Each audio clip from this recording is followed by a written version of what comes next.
Gaming is a massive industry, but life itself is not a game. It remains dead serious as long as real human lives are at stake.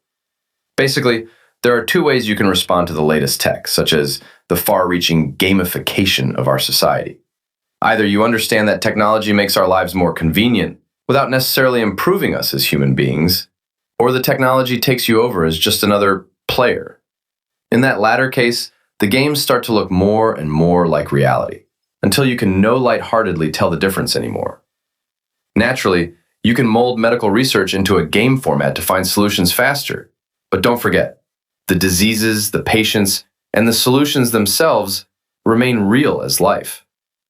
Information is the most powerful medicine in existence, even if it often works through the placebo effect. Information shapes what we think about something.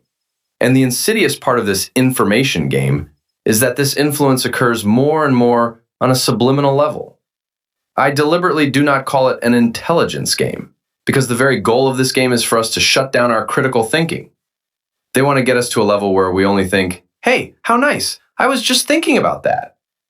As long as you think you are merely receiving useful information, you are trapped in their game.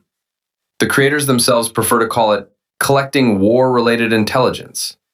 That is what they extract from it, usually without you realizing it.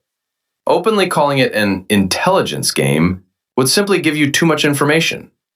You are cooperating in the biggest fiasco cooked up for humanity, certainly since World War II. You do this because they keep you just compliant enough to keep consuming, and just smart enough to make you believe you can step out of it at any moment.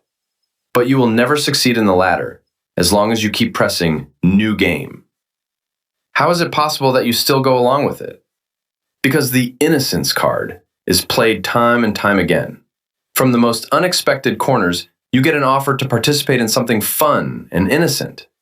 Collect Pokemon data for your amusement, and later it turns out you are providing military intelligence. Pour your heart out on a social media site, and later your deepest emotions turn out to be worth top dollar to unknown buyers.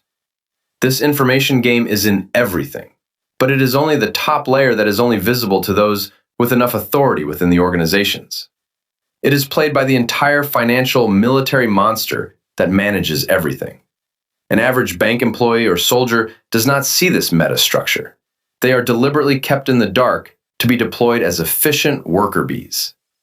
But the top of every financial company and every army knows very well that they are cooperating with this monstrosity that squeezes everyone like a wet rag. Mind and crowd control is their main tool. Everyone is played against each other so that only the game architects benefit. The pawns do the work for them, often unconsciously, but there is a clear dividing line. The real gamers even find the game fun, even when they feel that something isn't right. The others realize full well that they are entangled in a game of life and death, but they see no way out. The only way to escape is to sabotage the system, just like Neo did in The Matrix. Except we don't use violence. We only need to spread as much awareness as possible. Every time you send an email, think to yourself, is this to the benefit of the system or to the benefit of the imprisoned gamers? Fortunately, this information game has an expiration date. But resist anyway, so that we can bring that date forward.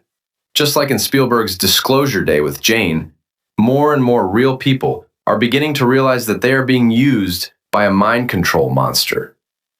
When my ex-girlfriend broke off the relationship back in the 90s, she told the authorities, "I saw a monster in his eyes."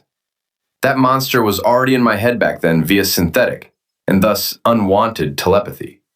But when the officer followed up with, "Was it Hans?" she resolutely said, "No." Let this be a warning to you. 30 years ago, they were already caught, and yet they continued to cheat. If you pay very close attention to everything that seems suspicious, you are going to see through the information game and reject it. So say game on with a wink, until nothing else remains but a truly good, long, healthy, and happy life. Love and peace.